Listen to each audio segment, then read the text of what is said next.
recent days, both the Washington Post and the Los Angeles Times have decided not to endorse in the presidential race. Both papers would have endorsed Kamala Harris.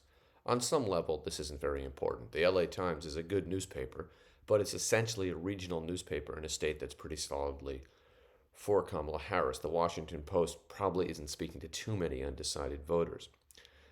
But nonetheless, it's significant. And it's significant because why they didn't endorse. And there are two possible, perhaps overlapping explanations. One is that the ownership, particularly Jeff Bezos at the Washington Post, wants Trump to be president because, they like the tax cuts and all of that will go with them and they don't mind the fascism. But the other is that these are newspapers that are afraid. And that is also one of the signs of fascism, when the free press, the free media is intimidated.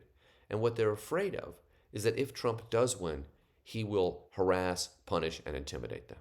So they just decided, we're not going to take that extra step of endorsing him.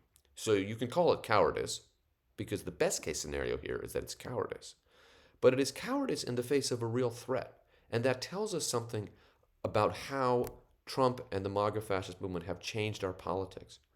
And we hear this all the time. This isn't something I'm making up. Trump has spent months threatening that if he gets back in, he will seek retribution on his enemies.